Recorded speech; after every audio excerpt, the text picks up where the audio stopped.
आज रक्षाबंधन है, इसीलिए श्यामलाल का घर फूलों और रोशनी से सजा हुआ है। तरह तरह की मिठाइयाँ लाई गई हैं। अरे दीदी, पार्टी का सारा बंदोबस्त हो गया है। अब मेरे हाथ में राखी पहना दे, उसके बाद खाना पीना शुरू करेंगे। श्यामलाल के कहने पर उसकी दीदी रत्ना ने उसके हाथ पर राखी पहना दी। उसके बाद जोर से गाना चलाकर सब लोग नाचने लगे। श्यामलाल के लिए आज खुशी का दिन है क्योंकि वो अमीर है, लेकिन उसी के गांव में आज कहीं मातम मनाया जा रहा है। अपनी 5वीं संतान को जन्म देते हुए सुलेखा का देहांत हो गया। उसकी डेड बॉडी के पास बैठकर अपने नवजात भाई को गोद में लेकर मधु रो रही है। माँ, आज ही के दिन आप क्यों चले गए माँ? अब हम सबका क्या होगा माँ? बात करो ना माँ, बात करो। मधु की बाकी 3 बहनें भी रो रही थीं। उनके पास बोलने के लिए कोई शब्द नहीं था। उनका मजदूर पिता कुछ दिन पहले ही मारा गया और आज उसकी माँ का भी देहांत हो गया। अपनी माँ का अंतिम संस्कार करने के बाद झोपड़ी में लौटकर मधु ने बांस से बनाई हुई राखी अपने नवजात के हाथ पर बांध दी। भाई, आज रक्षाबंधन है। मुझे पता था कि तू आज दुनिया में आने वाला है, इसीलिए आज तेरे लिए ही राखी बनाई थी। लेकिन अफसोस, ये देखने के लिए माँ बापू नहीं रहे। मधु की छोटी बहन सीमा ने कहा, अब इन मिठाइयों का क्या होगा? श्यामलाल चाचा से पैसे उधार लेकर खरीद कर लाए थे ये मिठाइयाँ। फेंक दे इन मिठाइयों को, आज के दिन हम मिठाई नहीं खा सकते। चारों बहनें झोपड़ी में बैठकर रोते हुए शोक मनाने लगे। उधर श्यामलाल रात भर शराब के नशे में धुत होकर पड़ा रहा। चारों तरफ खाना बिखरा पड़ा हुआ था और मधु के पास अपनी बहनों और भाई को खिलाने के लिए कुछ नहीं था। यही अंतर होता है गरीब और अमीर में। गरीबों को खाना नहीं मिलता और अमीर लोग खाने की कदर नहीं करते। पूरी रात रोने धोने के बाद सुबह मधु की आंख लग गई थी। तभी वहाँ श्यामलाल खुद चला आया और झोपड़ी के अंदर घुस गया। मालिक आप? हाँ, मैं कल मिठाई खरीदने के लिए पैसा उधार लिया था ना, कब लौटाने का प्लान है? मालिक, अभी अभी मेरी माँ का देहांत हुआ है। मेरा नवजात भाई भी भूखा है, थोड़ी तो मोहलत दे दीजिए, दया कीजिए। दया? अरे मेरे शरीर में दया नाम की कोई चीज नहीं है, इसीलिए तो अमीर बन पाया हूँ।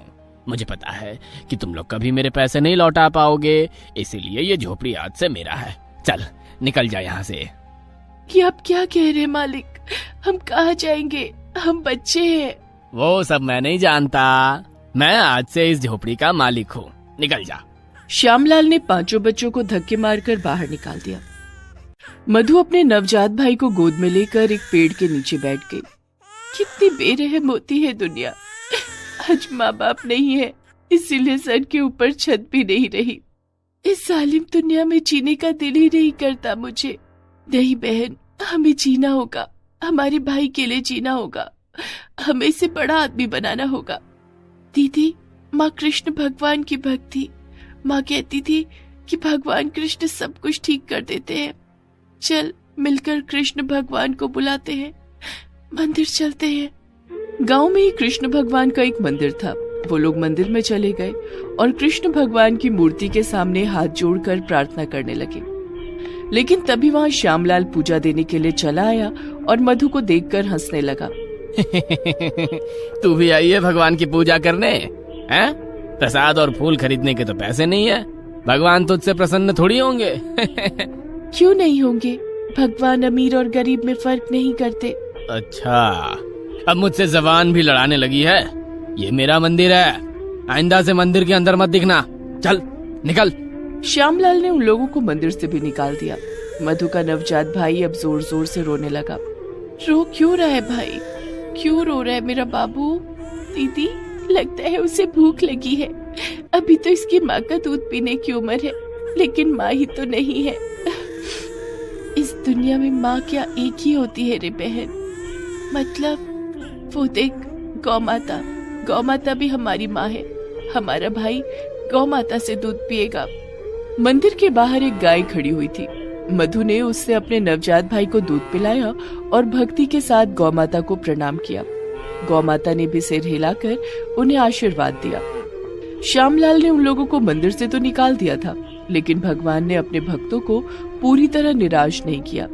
मंदिर के बाहर वो लोग भीख मांगने लगे और उसी से अपना पेट भरने लगे। इस तरह से 1 साल बीत गया। रक्षाबंधन आने में और 2 ही हफ्ते बाकी थे। इतने में सीमा ने मधु से कहा, दीदी हम कब तक भीख मांगते रहेंगे? हमें कुछ करना चाहिए, इज्जत की जिंदगी जीनी चाहिए। मैं भी वही सोच रही थी बहन, हमारा भाई भी बड़ा हो रहा है, चलना सीख गया है, उसे स्कूल में भर्ती करना है। सुन बहन, राखी आने में और 2 हफ्ते बाकी हैं, क्यों ना हम राखी बेचने का धंधा करें? मधु की और एक बहन ने कहा, लेकिन हमारे पास राखी खरीदने की भी तो पैसे नहीं है। खरीदने के लिए कौन कह रहा है? याद है पिछली राखी को हमने बांस की राखी बनाई थी, इस साल भी वही बनाएंगे। हाँ, बांस की राखी बनाएंगे। और भी बहुत सारी चीजों से राखी बनाई जा सकती है, बरगद के पेड़ के पत्तों से, छोटे छोटे पत्थर से। हाँ बहन चल, सभी मिलकर बनाते हैं। सभी ने मिलकर तरह तरह की रंग बिरंगी राखी बनाई और रास्ते पर उसे बेचने बैठ गए। राखी ले लो, रंग बिरंगी राखी, कम दाम में अच्छी राखी। ऐसी अनोखी राखी देखकर रास्ते के लोग उनसे राखी खरीदने लगे। 3-4 दिन राखी बेचने के बाद उनके पास पैसे आ गए। उधर इस इलाके में सबसे बड़ी दुकान श्यामलाल की थी। रक्षाबंधन के लिए उसने भी अपनी दुकान पर बेचने के लिए राखी लाई थी, लेकिन कोई राखी खरीद नहीं रहा था। अरे इस साल क्या हो गया लोगों को, कोई राखी क्यों नहीं खरीद रहा है? श्यामलाल अपने घर के पूजा कक्ष में गया।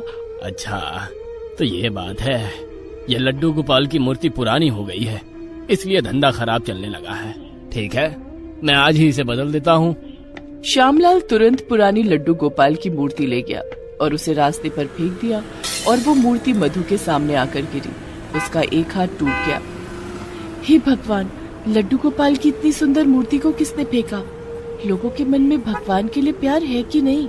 मधु ने उस मूर्ति को उठा लिया और लड्डू गोपाल की सेवा करने लगी। वो लोग लड्डू गोपाल की पूजा करने लगे, उसे खिलाने पिलाने नहलाने लगे, अपने भाई की तरह लड्डू गोपाल का भी ख्याल रखने लगे। ऐसे ही 1 हफ्ता बीत गया। पूरे इलाके में मधु की रंग बिरंगी राखी फेमस हो गई और सब लोग मधु से ही राखी खरीदने लगे और ये बात श्यामलाल तक भी पहुंच गई। अच्छा तो ये बात है, उस मधु की बच्ची की वजह से मेरा धंधा चौपट हो रहा है। आज मैं उन लोगों को मार डालूंगा। मधु अपनी बहनों और भाई के साथ मंदिर के पास वाले फुटपाथ पर ही सोती थी। वो लड्डू गोपाल को अपनी गोद में लेकर सोती थी। उस रात श्यामलाल गुस्से से लाल होकर उसके पास आया। उसके हाथ में कुल्हाड़ी थी। श्यामलाल कुल्हाड़ी से पहले मधु पर वार करने गया, लेकिन तभी वो कुल्हाड़ी एक गुलाब के फूल में बदल गई। अरे ये क्या हुआ? कुल्हाड़ी फूल में कैसे बदल गई? तभी सभी जाग गए और एक चमत्कार हो गया। लड्डू गोपाल की मूर्ति हवा में उड़ने लगी और वहाँ स्वयं कृष्ण भगवान प्रकट हुए। दुष्ट श्यामलाल, तू लालची है। लालच और अहंकार में तू आज हत्या करने जा रहा था, तुझे सजा मिलेगी। लेकिन क्यों भगवान, मैं भी तो आपका भक्त हूँ। तू बस भक्ति का दिखावा करता है। मेरे असली भक्त तो ये बच्चे हैं, तेरे जैसे भक्त मुझे स्वीकार नहीं है। ये बोलकर भगवान कृष्ण ने श्यामलाल को अपनी आग में भस्म कर दिया और बच्चों की भक्ति से खुश होकर उन्हें बहुत सारी धन दौलत दी। इसके बाद से बच्चों को कभी भी कोई भी तकलीफ नहीं हुई। वो लोग आराम की जिंदगी जीने लगे और भगवान कृष्ण की पूजा करते रहे। दोस्तों, आप सभी को रक्षाबंधन और जन्माष्टमी की हार्दिक शुभकामनाएं। गोपाल, मेरा बच्चा, मेरा मुरारी, सुबह हो गई है बेटा, अब उठ भी जाओ। ऐसे अपनी माँ को मत सताओ बेटा, अब उठ भी जाओ। हाय मेरा बच्चा, सोते हुए कितना सुंदर लगता है। यशोदा अपने लड्डू गोपाल को नींद से उठाने की कोशिश कर रही है। उसी के कमरे के अंदर लड्डू गोपाल के लिए एक अलग छोटा सा बिस्तर है। यशोदा लड्डू गोपाल को उठाती है और उसे नहलाती है। उसके बाद यशोदा खुद रोटी खाती है और लड्डू गोपाल को भी खाने के लिए रोटी देती है। गोपाल, आज खाने में सिर्फ रोटी है, जल्दी से खा लो, फिर मुझे काम पर भी तो निकलना है। इसके बाद यशोदा लड्डू गोपाल को नए कपड़े पहनाकर घर के बाहर ले जाती है और उसे अपने साड़ी के आंचल में बांध लेती है। और उसके बाद यशोदा हाथ रिक्शा लेकर निकल जाती है और अपने लड्डू गोपाल से कहती है, बेटा अभी माँ काम करेगी, ठीक है? ऐसे ही माँ के आंचल में रहना, कोई शैतानी मत करना और कोई तकलीफ हो तो कहना, ठीक है बेटा? मेरा अच्छा बेटा। यशोदा हाथ रिक्शा चलाती है। इस दुनिया में वो अकेली है। कुछ साल पहले उसकी शादी हुई थी, लेकिन शादी के कुछ ही दिन बाद उसका पति और सास एक एक्सीडेंट में मारे गए थे। तब से यशोदा अकेली है और हाथ रिक्शा चलाकर अपना पेट पालती है। यशोदा को हमेशा से एक बेटा चाहिए था, जो कि अभी असंभव है। इसीलिए वो लड्डू गोपाल को ही अपना बेटा मानती है। हर रोज उसे ऐसे आंचल में लेकर काम पर निकलती है और दोपहर को खाने के लिए एक होटल में जाती है। होटल वाली का नाम मंजू है। मंजू बहन, मुझे जल्दी चावल दाल दीजिए, बहुत भूख लगी है। खाना खाकर फिर काम पर लगना है। ठीक है यशोदा, बैठ जा। और तेरे गोपाल के लिए क्या लाऊं? गोपाल के लिए कुछ मिठाई दीजिए। साहबजादे ने आज सुबह रोटी खाई थी, उसे ज्यादा भूख नहीं है। ठीक है ठीक है। यशोदा खुद खाती है और गोपाल को भी मिठाई खिलाने की कोशिश करती है। खा ले बेटा, खा ले। नहीं खाएगा? क्यों? अपनी माँ पर गुस्सा है क्या? गुस्सा नहीं करते बापू, खा ले। यशोदा ऐसे ही प्यार से लड्डू गोपाल का ख्याल रखती है। शाम को यशोदा घर लौटती है और गोपाल को सुलाकर खुद भी सो जाती है। और सुबह उठकर वो चौंक जाती है। वो देखती है कि घर का दरवाजा खुला हुआ है। घर के अंदर से सब कुछ गायब है। उसके कपड़े, सारे बर्तन और सारे पैसे भी गायब है। चोर चोर, मेरे घर से सब कुछ चोरी हो गया है, चोर चोर। यशोदा लड्डू गोपाल के बिस्तर के पास जाती है और देखती है कि लड्डू गोपाल अपने बिस्तर पर ही है। यशोदा लड्डू गोपाल को गोद में उठा लेती है। हाय मेरा बच्चा, शुक्र है मेरे बच्चे को कुछ नहीं हुआ। तभी वहाँ पर आसपास के लोग आ जाते हैं और घर की हालत देखकर सभी यशोदा को सांत्वना देते हैं। मगर यशोदा को उन सब बातों में कोई दिलचस्पी नहीं है। वो खुश है क्योंकि उसके गोपाल को कुछ नहीं हुआ। वो अपने लड्डू गोपाल को अपने सीने से लगा लेती है। आज यशोदा खाली पेट ही हाथ रिक्शा लेकर निकल जाती है। दोपहर को यशोदा खाने के लिए होटल जाती है, लेकिन आज उसके पास ज्यादा पैसे न होने के कारण वो बस लड्डू गोपाल के लिए मिठाई ऑर्डर करती है। ये सुनकर मंजू होटल वाली कहती है, क्या हुआ यशोदा, तू भूखी रहेगी?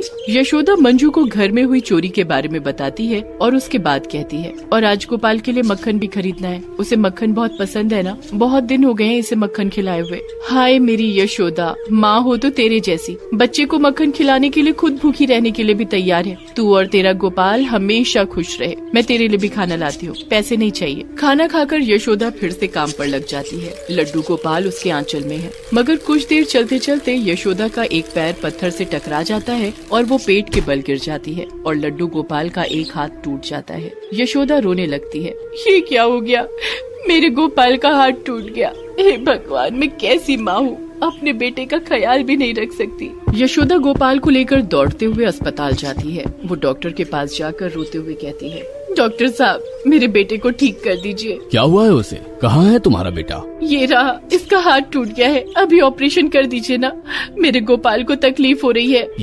ये तो एक पुतला है, इसका ऑपरेशन कैसे हो सकता है? नहीं डॉक्टर साहब, ये कोई पुतला नहीं है, ये मेरा बेटा है, मेरा लड्डू गोपाल है। ठीक कर दीजिए ना डॉक्टर साहब, नहीं तो मैं यहाँ से कहीं नहीं जाऊंगी। ऐसा प्यार देखकर डॉक्टर साहब भी पिघल जाते हैं और गोपाल का टूटा हुआ हाथ प्लास्टर कर देते हैं। यशोदा बड़ी खुश होकर गोपाल को लेकर घर लौट जाती है। उस रात यशोदा जागी रहती है और गोपाल को कहानियाँ सुनाती है। इसके बाद 1 महीना बीत जाता है और यशोदा बीमार पड़ जाती है। वो हाथ रिक्शा लेकर निकल भी नहीं सकती है, इसीलिए इस 1 महीने में उसने जितना पैसा कमाया है वो सब ले जाकर डॉक्टर के पास जाने के लिए घर से बाहर निकलती है। और तभी उसके सामने एक 5 साल का लड़का आ जाता है। उसके साथ कुछ गाय भी है। वो लड़का कहता है, माँ जी कुछ पैसे देंगी, मैंने कल से कुछ भी नहीं खाया है और इन सबको भी कुछ नहीं खिलाया है।